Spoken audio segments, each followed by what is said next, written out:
Hey guys, what we have here is a can of Kroil. Now, I'm sure some of you boys out there have used it for years. I've never personally owned a can. This stupid ass little can was 25 bucks. The boys told me it's really smelly. Be careful because I'm in an enclosed environment here.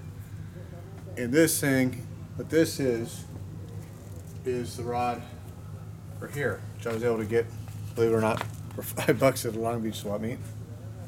I'm looking, here's the real one on a messed up shaft. But this is the real piece. I need a chrome one, but I'll settle for a real. So we got the door open. I've never tried this product. They tell me it's the shit to get stuff loose. So we're trying it right now. That's why we're doing this test video, because I'm sure I'm not the only one who's never tried it.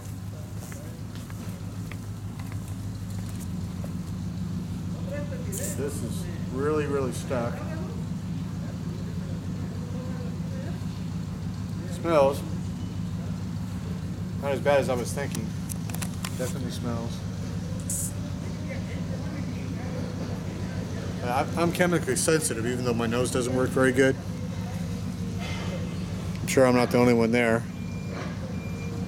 So we're going to stick this in the vise.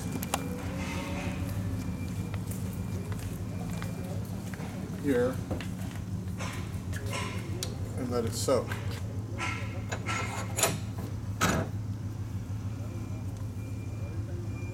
That way it can angle down. You follow?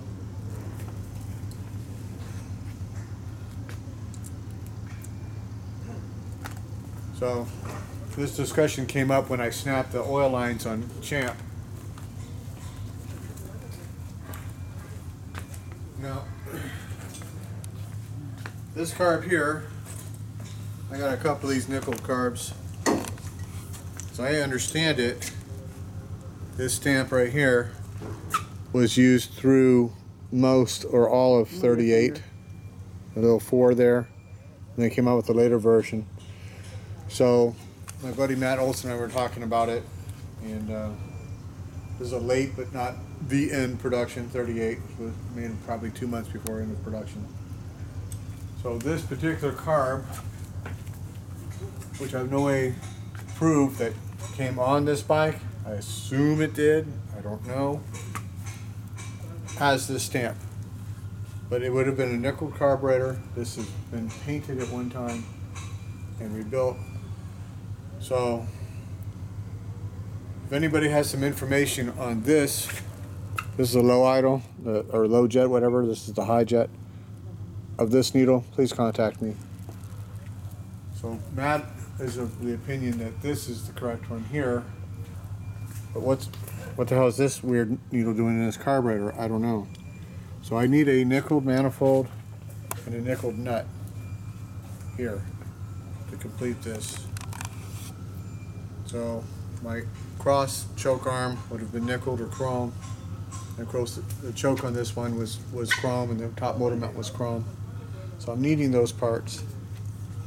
And we're going to pull these off here, and we'll pull this bike down. Last thing we'll be back off would be the seat post, CT. We're going to treat it right and pull it all the way down, which I've discussed. So it's a challenge to find the right pieces to bring back all the correct chrome and nickel. So I do have original pieces to trade. Let me get off this wood just in case this stuff is really reeky. These bolts are completely frozen in this carburetor. So we're going to try this.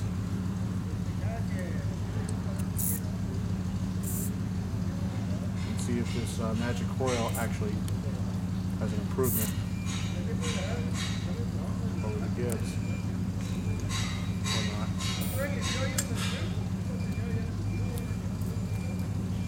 Really don't want to put heat on this carburetor. Heat tends to discolor in a second. Like, puff, oh, there went my chrome, there went my nickel. What do I do now? Ooh, bad idea. Well, let's just hope this doesn't discolor it. What's that? Let's hope this doesn't discolor it. The boys tell me it doesn't. Oh, okay. So that Schaefer's did, but I understand this does not.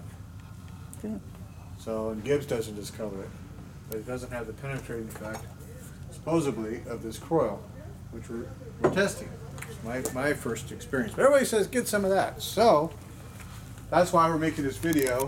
I'm the testee to see what kind of difference we have, or if it made a difference or not. Maybe it's magic. So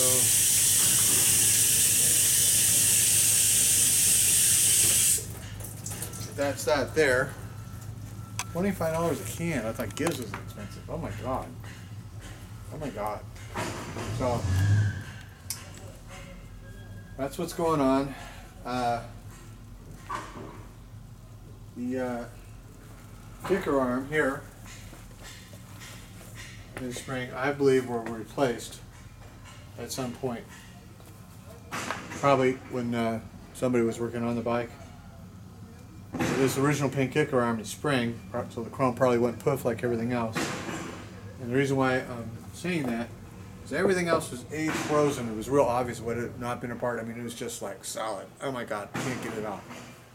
But the clutch release arm, here's another nice original here, that goes onto the shaft that goes in your kicker cover.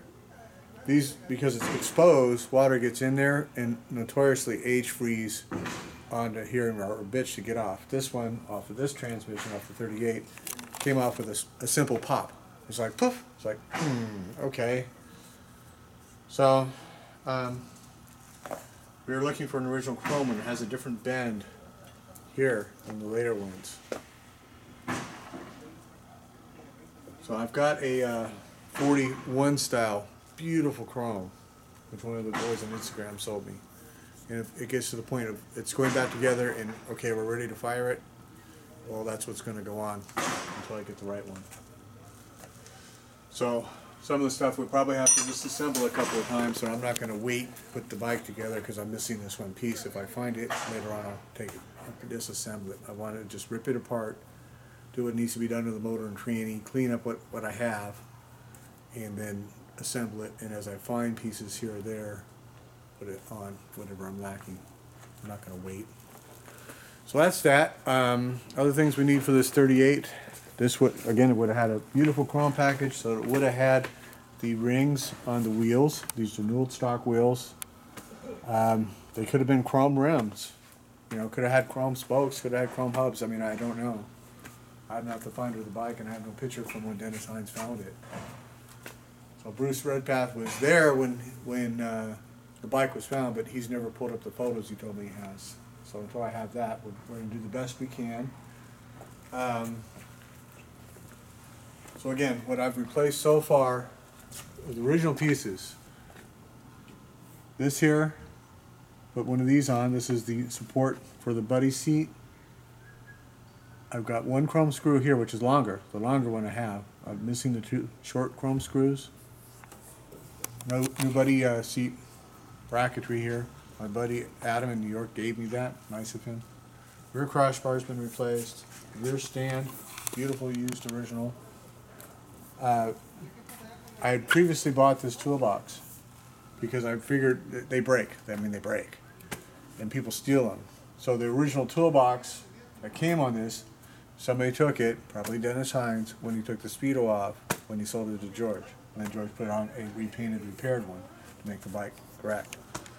So, what this is a later replacement toolbox, something made around 39 or 40, 41, something like that, because it has no hinge. But it has a dealer sticker here, so it was put on a bike and resold. Again, they broke so easy, so somebody took in a bike, probably World War II era, stuck his dealer sticker on it, boom, sold it, and box came off the bike in chopper days and made its way to me. The parts could only talk. We have the remnants of the original patent sticker here on this side. We have enough lighting now to see that.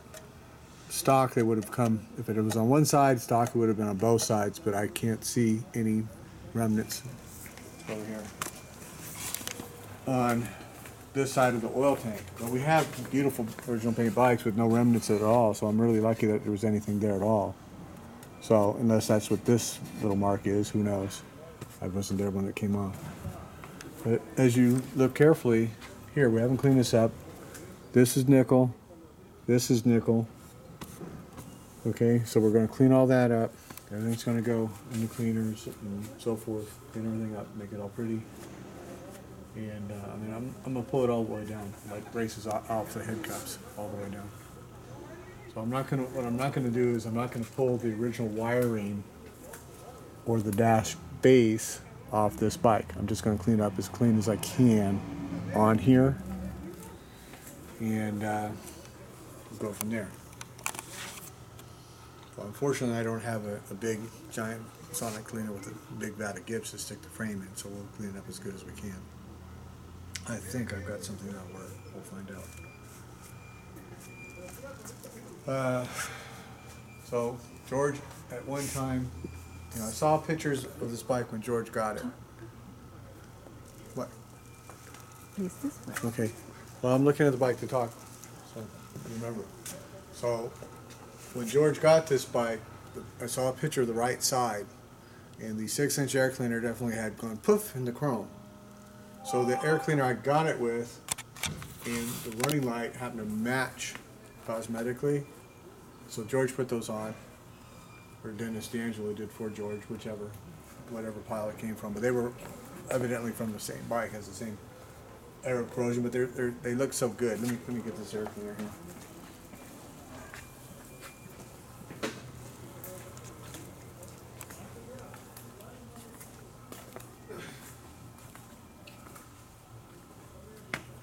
So this is the air cleaner that I got the bike with.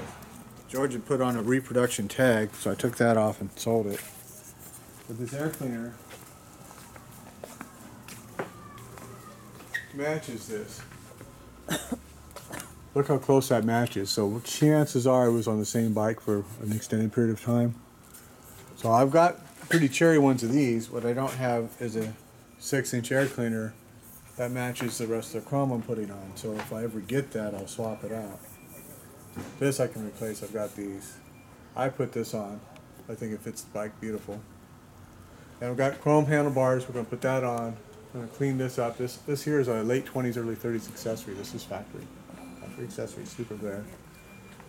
So we're just going to go over it and clean it all up and make it as pretty as possible. And I know a lot of you guys go, but leave it all grungy. It's like, well, do what you want with your bike.